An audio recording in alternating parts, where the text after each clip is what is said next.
जय माई की। आज मैं गया रतनगढ़ वाली माता मंदिर पर दर्शन करने के लिए। मेरे साथ थे मेरे और भी साथी दोस्त, जिसे हम लेकर चल दिए माता रतनगढ़ वाली माता मंदिर के पास। आप देख सकते हैं पहाड़ों पर विराजी है माँ रतनगढ़ वाली माता। पहाड़ों पर बना हुआ है बहुत ही सुंदर सा मंदिर। इससे पहले हमें एक सिंध नदी पर पुल पार करना पड़ता है, जो सिंध नदी पर बना हुआ है। बहुत ही विशाल काय पुल है। यह नदी में स्नान करने के बाद हम आगे बढ़ते हैं। सिंध नदी में दर्शन करने से पहले हम स्नान करते हैं। स्नान करने के बाद हम यहाँ से मंदिर के पास जाते हैं। तो यहाँ पर आप देख सकते हैं कितने श्रद्धालु स्नान करने के लिए इस सिंध नदी में आए हुए हैं। तो स्नान करने के पश्चात ही माता के मंदिर पर जाएंगे और दर्शन कर। अब हम आ चुके हैं माता के प्रथम पड़ाव पर। अब हम यहाँ से अपनी सीढ़ियाँ चढ़ना स्टार्ट करते हैं। धीरे धीरे चढ़ने के पश्चात हम माता रानी के दरबार के और करीब पहुँच जाते हैं।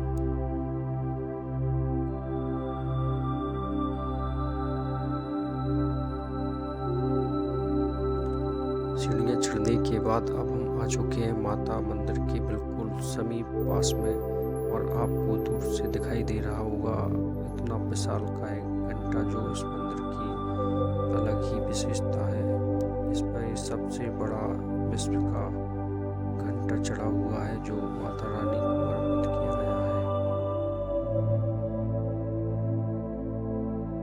यह वही विशाल का घंटा है जिसे देखने के लिए श्रद्धालु बहुत दूर दूर से चलकर आते हैं, और इस घंटे के साथ ही माता रानी के दर्शन करते हैं और अपनी मनोकामना पूर्ण करते हैं। यह मंदिर रतनगढ़ वाली माता का एक अनोखा मंदिर है, जो पहाड़ों पर बनाया हुआ है। इसकी एक अलग ही विशेषता है।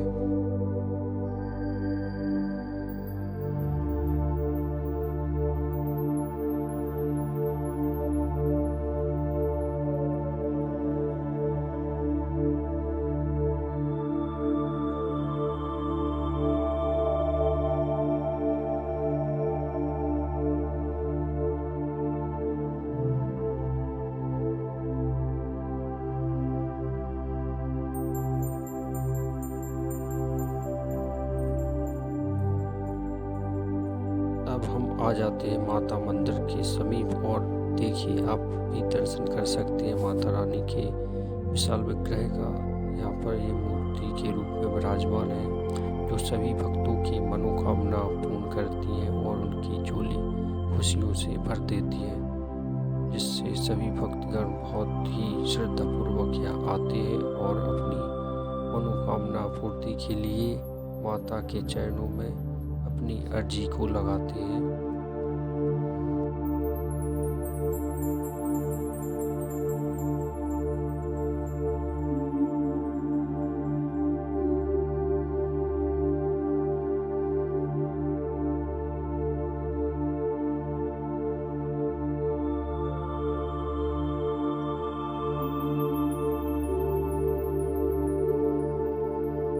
विशाल काय घंटे की शोभा अविश्वसनीय है, और यहाँ का मनोरम दृश्य आपको देखते ही आपके मन को लुभाने लगता है और आपको बार बार आने का मन करता है। यह माता रानी के पीछे का दृश्य है, जो माता के मंदिर के पीछे जैसे ही दर्शन कर निकलते हैं कुंवर बाबा महाराज के लिए, वहाँ पर ये दृश्य आपको दिखाई देता है।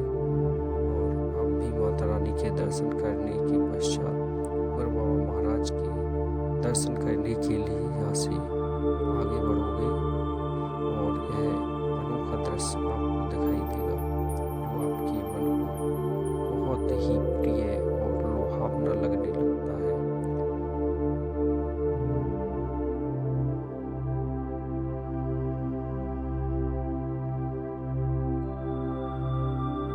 माता रानी के दर्शन करने के पश्चात अब हम चल देते हैं उनके भाई कुंवर बुंदेला महाराज के दर्शन करने के लिए। पर जो मेला लगता है, जो सर्पदंश से पीड़ित होते हैं उनके लिए यह विशेष मंदिर है। इससे अच्छे सर्पों का जो दंश होता है वो उनकी एक झाड़ी मात्र से दूर हो जाता है और वह अपने सर्पदंश का जो जहर है वह निकल जाता है और व्यक्ति पूर्ण स्वस्थ हो जाता है। ये दर्शन करने मात्र से आपको पूरा फल प्राप्त हो जाता है। तो अब हम पहुंच रहे हैं कुंवर बाबा मंदिर के पास, जो रतनगढ़ वाली माता के भाई हैं और दोनों इसी पर्वत पर विराजमान हैं एक ही साथ। और आप देख सकते हैं इस पर्वत की अनोखी छटा बिखेरी हुई है बादलों में। ऐसा लगता है जैसे हम बादलों में पहुंच चुके हैं। और यहाँ पर देखिए आप कुंवर बाबा महाराज की दर्शन आप करिए और अपनी मनोकामना पूर्ति के लिए आप अर्जी लगा सकते हैं। तो देखिए ये है बुंदेला राजा कुंवर बाबा महाराज, जो माता रानी के भाई हैं। अब कुंवर बाबा महाराज के दर्शन करने के पश्चात अब हम पुनः फिर से मंदिर के पास, माता रतनगढ़ वाली मंदिर के पास से निकलते हैं और नीचे निकल जाते हैं दतिया वाली रास्ते से। अगर आप चाहते हैं तो पीछे रास्ते से, ग्वालियर रास्ते से भी आप निकल सकते हैं।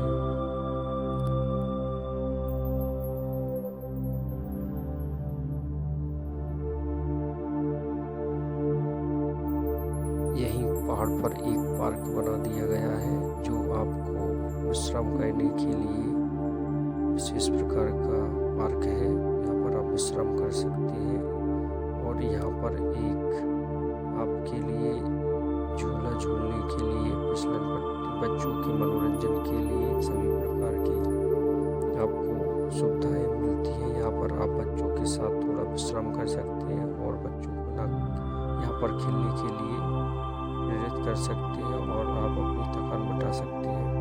और इसी बीच में एक आपको ये सेल्फी पॉइंट भी दिखाई दे रहा होगा, जो विशेष प्रकार का सेल्फी पॉइंट लगा हुआ है, जिस पर आप अपनी सेल्फी ले सकते हैं और अपनी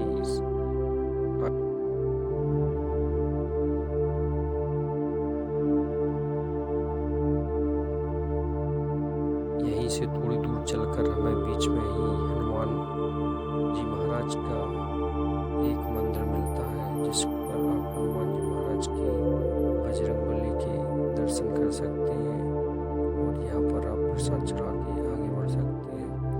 तो आपको यदि हनुमान जी महाराज से अपनी अर्जी स्वीकार करवानी है तो आप यहाँ पर आइएगा और अपनी अर्जी लगाइए।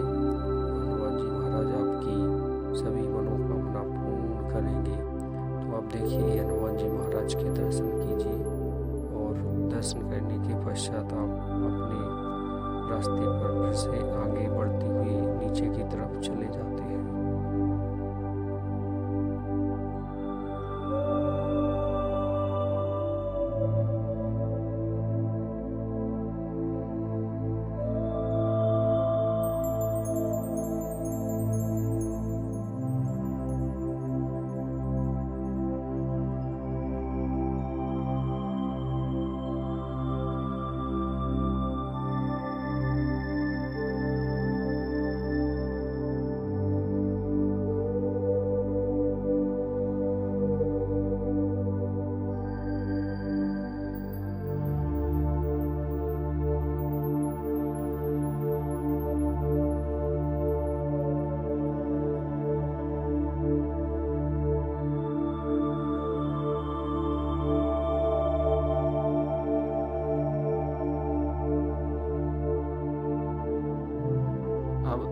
आप इसी रास्ते से होते हुए नीचे की तरफ चलते जाते हैं और आप अपने जहाँ से आए थे वहीं पर पुनः फिर से पहुँच जाते हैं जहाँ से आपने यात्रा शुरू की थी।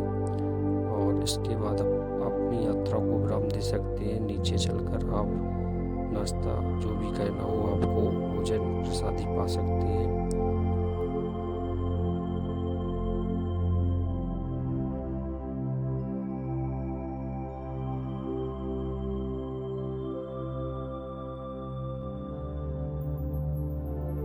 यदि आपको माता रानी का दर्शन अच्छा लगा हो तो आप पुनः फिर से पधार सकते हैं और माता रानी के दर्शन कर सकते हैं। यदि आपको अपनी मनोकामना पूर्ण करनी है तो आप माता रानी के दरबार में 5 सोमवार लगातार आते हैं तो आपकी मनोकामना निश्चित ही पूर्ण हो जाती है।